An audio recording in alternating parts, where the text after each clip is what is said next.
So you probably typed something like broken keyboard, Grok Answer into a search bar, and you landed here. Perfect. Because you're frustrated, right? You just need a solution that works, like right now. Okay, let's dive in and get you sorted. But first, we gotta figure something out, and this is super important. Are you a student staring down a Python challenge on a site called Grok Learning, or are you trying to use the Grok AI chatbot and your actual keyboard has decided to stop working? These are two totally different problems, but don't worry. In the next few minutes, you're gonna get the exact answer for your situation. So let's just make this crystal clear, okay? On one side, you've got Grok Learning. That's an online platform for students learning to code. On the other side, you've got Grok AI. That's the chatbot from XAI. Same name, totally different animals. If your URL has groklearning.com in it, you're a student. If it's grok.com, you're an AI user. Let's kick things off with the students. All right, for all you students out there, this part is for you. We're going to walk through the broken keyboard challenge line by line so you don't just solve it, you actually get why it works. First things first, what is this problem actually asking you to do? Honestly, it's pretty simple. You get two things, the text someone tried to type and a list of all the broken keys. Your job is to spit out that text, but with all the broken characters yanked out. Think of it like this. If your input is hello world and the broken keys are L and O, your output should be just he word. See? Simple as that. Now, how do we code this thing? Okay, let's build this out. Line 1, super simple. Text equals input. This is just telling the computer, hey, grab that first line someone types in and just hold on to it. We'll call it text.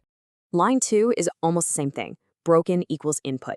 It grabs the second line, the string with all the broken keys. But here's a detail that trips so many people up. The order matters. You have to read the text first, then the broken keys. Get that backwards and you're gonna fail every single test, trust me. All right, line 3, result equals empty. I want you to think of this like we're setting up an empty bucket or an empty box. The reason we do this is because in Python, strings are what you call immutable. Fancy word, right? It just means you can't change them on the fly. So instead of trying to pluck bad letters out of the original text, we're just going to build a brand new, squeaky clean string by putting only the good letters into our empty bucket. And now we get to the real engine of our whole solution, the loop. This line, for char in text, basically tells Python, okay, I want you to walk through that text string we saved earlier and look at it one character at a time. So if the text is hello, it's going to look at H, then E, then L again, and so on, one by one. And this right here, this is where the magic really happens. Inside that loop, we have this simple check. If char not in broken. For every single one of those characters, it asks a super simple question. Hey, is this character on our list of broken keys? That not in part is the key. It's like a bouncer at a club. If the character is not on the broken list, it gets to go through. And if that character passes the test, it's a good key, the bouncer lets it in, we run this line, result plus equals char, which is just a shorter way of saying results equals result plus char. All it does is take that good character and stick it on the end of our result bucket. And that's it. That's how we build our new clean string, just one good character at a time. And finally, once the loop has gone through every single character in the original text, we're left with one last line, print result. This just tells the computer, okay, show me what's in that result bucket now. And what pops out is our final cleaned up string. And boom, that's the correct output.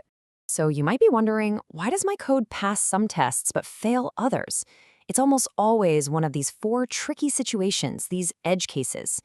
But here's the beautiful thing about the simple for loop and that not in check we just wrote. It handles all of this stuff automatically. You don't even have to think about it. Whether the spacebar is broken or there are no broken keys at all, the logic just works. Okay, let's hit the brakes and switch gears completely. For everybody who's here because you're trying to use the Grok AI chatbot and your actual physical keyboard isn't working, this next part is all for you. We're going to run through a super quick troubleshooting guide to get you back up and running.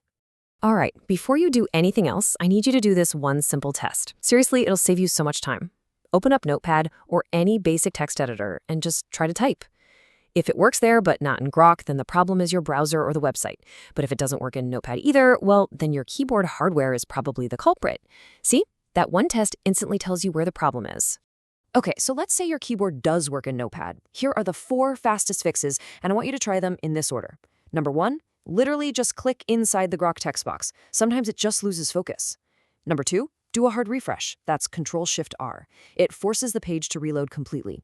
3. Try incognito mode. If it suddenly works there, you've got a rogue extension causing problems. And finally, number 4, if all else fails, clear your browser cache. I'd bet one of these will solve it for like 90% of you.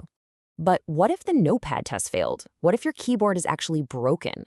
Don't worry, you can still use Grok. The fastest trick on Windows is to hit the Windows key plus H. That'll start up voice dictation. Pretty cool, right? You can also use the on-screen keyboard or just grab the Grok app on your phone. And of course, you can always just plug in a cheap USB keyboard. The point is, you are not stuck. Okay, so we've solved the immediate broken keyboard problem for both the students and the AI users. That's great. But now let's zoom out for a second and look at the bigger picture here. How do you get unstuck for good, no matter what kind of problem you're up against? So here's the real takeaway for each group, boiled down. For you students, getting unstuck for good means having a process. It's a 3-step dance. 1, read the problem twice. 2, trace an example on paper by hand. And 3, write out your plan in plain English, that pseudocode, before you ever write a line of Python. And for the AI users, it's all about adopting a troubleshooting mindset. Your first step is always to isolate the problem. Is it the hardware or the software? Figure that out before you start trying random fixes. And for the students, I really want to leave you with this idea. Look, you could just copy and paste the code. Sure. But then you've learned absolutely nothing. But if you spend the 10 minutes it takes to really understand this pattern, the loop, the check, building a new string, you're not just solving this one little problem.